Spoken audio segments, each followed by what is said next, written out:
14 anos. Para algumas pessoas, uma vida inteira. Para outras, apenas um momento passageiro. Mas para a família de Jordine Kruger, foram 14 anos de perguntas sem respostas, noites sem dormir e uma esperança incansável. Essa é a história de uma garota com grandes sonhos, um desaparecimento que deixou uma nação inteira perplexa e uma investigação que durou mais de uma década. O que aconteceu com Jordine Kruger? Como a sua vida vibrante chegou a um fim tão repentino e misterioso? E como os investigadores descobriram a verdade sombria tantos anos depois?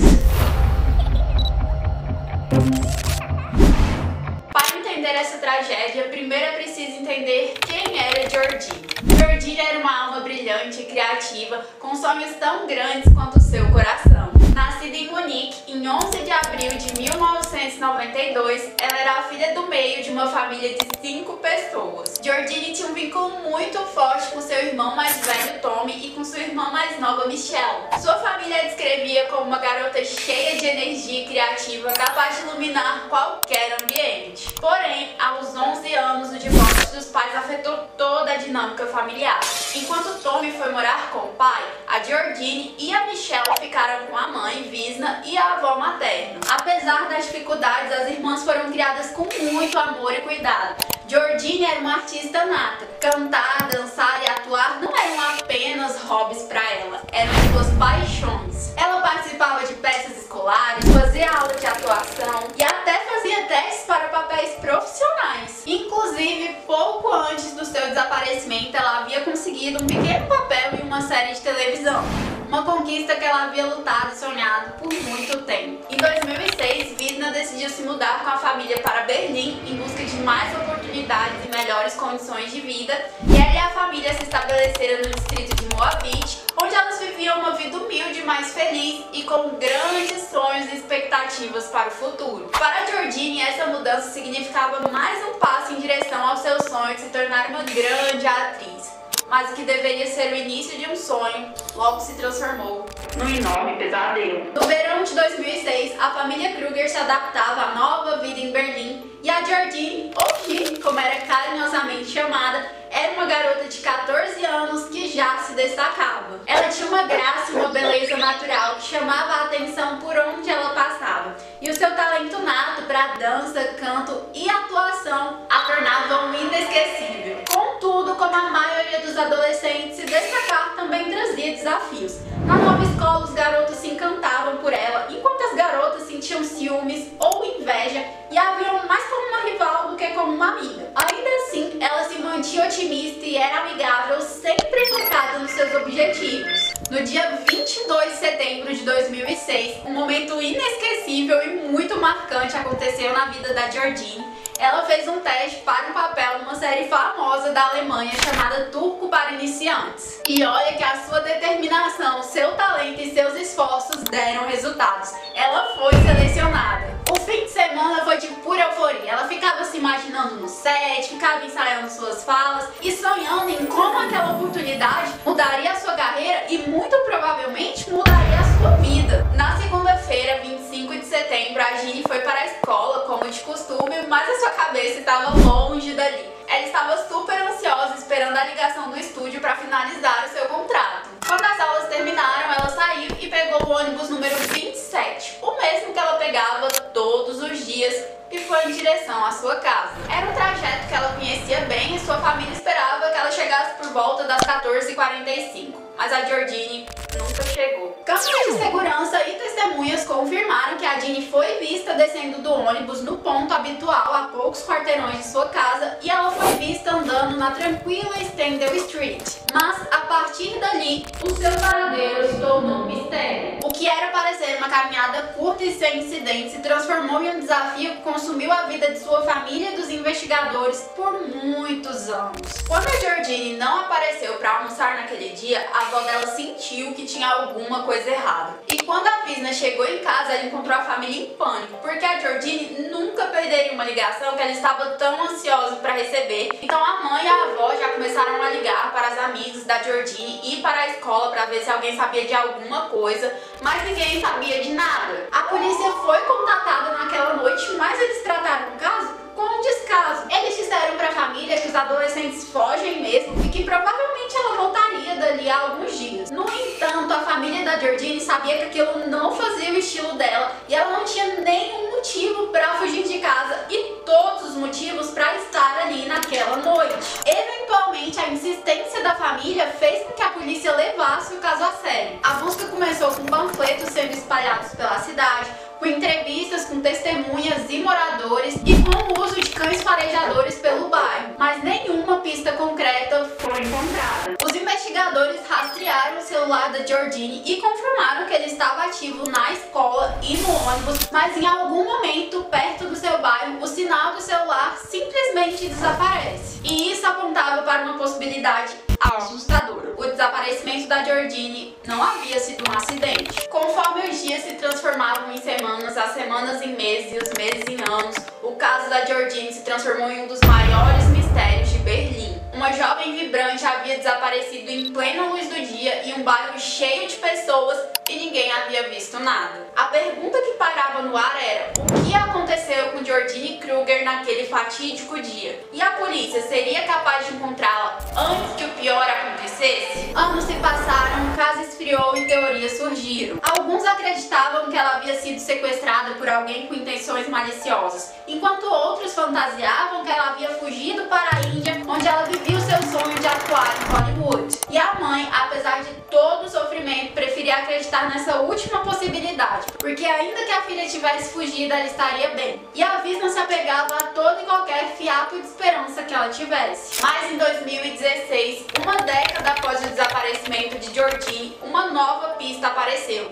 E dessa vez essa pista não só reabriria o caso, como levaria à sua solução. Um vizinho da família Kruger apresentou uma queixa contra um homem chamado Ali Kay, que morava a poucos passos da casa onde Jordine vivia. Ali era um imigrante turco de 35 anos, casado e pai de 3 filhos, aparentemente um homem comum. No entanto, rumores circulavam de que ele tinha um comportamento tanto quanto bizarro. Ele havia sido acusado de atrair meninas bem jovens para o seu porão em troca de presentes ou favores.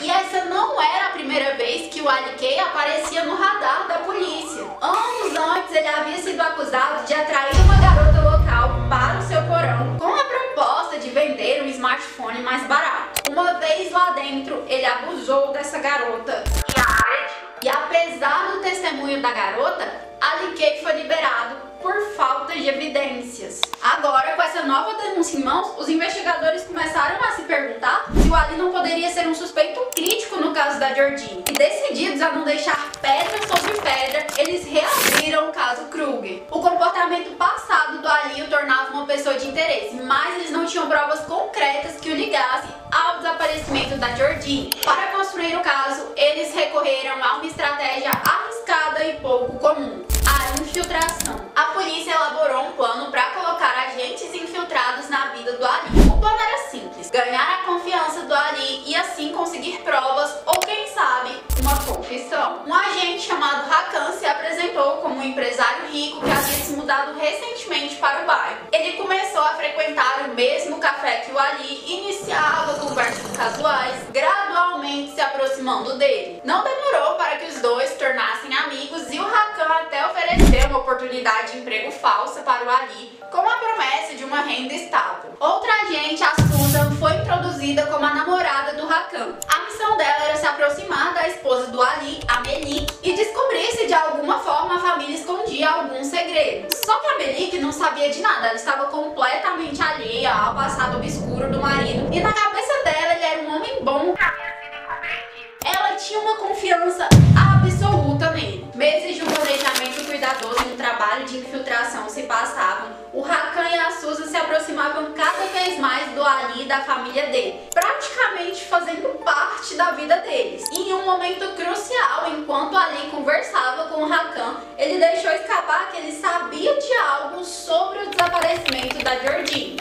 Não foi uma confissão completa, mas foi o suficiente para acender uma nova fase na investigação. Os agentes precisavam agir com cuidado, eles não podiam correr o risco de assustar o Ali e fazê-lo se calar. Pelo contrário, eles precisavam que ele falasse ainda mais, que ele dissesse as palavras que iriam resolver o caso de Georgine Kruger. E então, em um momento de excesso de confiança, Ali Kay fez exatamente isso. Em uma conversa privada com Hakan, o Ali fez uma confissão chocante. Ele revelou que havia acontecido com a Georgine naquele fatídico dia de setembro de 2006. Ali confessou que ele havia ficado fascinado pela Georgine desde que ela havia se mudado para o bairro. Ele a descreveu como deslumbrante e não conseguiu resistir ao desejo que ele sentia por ela, apesar dela só ter 14 anos. Ele era um stalker. Ele havia memorizado toda a rotina dela e sempre observava ir e voltar da escola, esperando o momento perfeito para agir. Esse momento chegou em uma tarde tranquila, quando a Georgine voltava da escola. As ruas estavam vazias e o Ali se aproximou, falando que precisava de ajuda para levar algumas coisas até o porão. Inocente e sem perceber o perigo, a Georgine prontamente aceitou ajudá-lo. Uma vez dentro do porão, as verdadeiras intenções do Ali se tornaram claras. Ele fechou a porta, trancando-a no porão. Quando a Georgine percebeu que estava em perigo, ela lutou e gritou por socorro, mas ninguém a escutou. E para silenciá-la, Ali a golpeou na cabeça e então a violentou. Após o ataque, Ali se deparou com uma escolha: libertar a Georgine e correr o risco dela denunciá-lo ou silenciá-la para sempre. E num ato de brutalidade horrível, ele optou pela segunda opção. Ali descreveu como ele envolveu as mãos ao redor do pescoço da Georgine e apertou até que ela parasse de lutar. Ele contou esse momento em detalhes repugnantes, descrevendo como ele sentiu o pulso dela parar e o seu corpo amolecer. E os horrores não pararam por aí. Por vários dias o corpo da Georgine continuou naquele porão, enquanto a família, os amigos e a polícia procuravam por ela. Ali estava confiante de que ninguém suspeitaria dele. E infelizmente, ele estava certo. Durante a investigação inicial, a polícia havia ignorado seu porão, não suspeitando que havia um predador tão próximo da casa de Georgine. Quando o alvoroço em torno do desaparecimento da Georgine diminuiu, o Ali embrulhou o corpo dela em um tapete velho e o jogou numa lixeira, que foi levada para um aterro local. E quando a polícia finalmente agiu com base nessa confissão, os restos da Georgine já haviam sido incinerados. Apesar da falta de provas tangíveis e da negação veemente do Ali, para o júri ficou claro que ele não estava apenas contando uma história.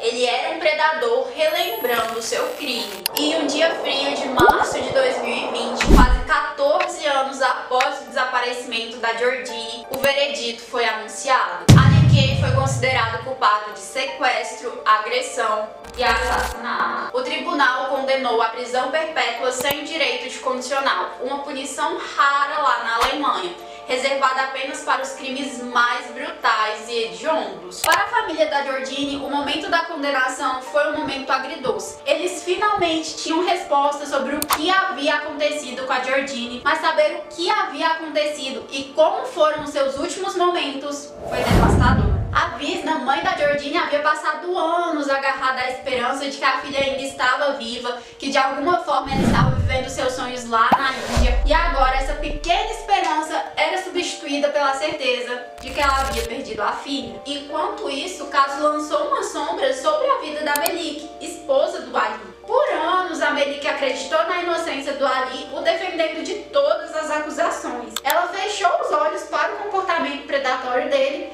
e escolheu acreditar que ele era um bom pai, um bom marido, um bom homem que estava sofrendo injustiças. E mesmo após a condenação do Ali, a Melik continuou acreditando na inocência dele e o defendendo. Para ela, o homem que ela havia conhecido, o homem que ela havia se casado e constituído uma família, era incapaz de cometer esses atos monstruosos. A história da Georgine Kruger mostra que todos os mistérios, por mais sombrios que sejam, têm resposta. E uma hora, a verdade vem à tona, com persistência e justiça.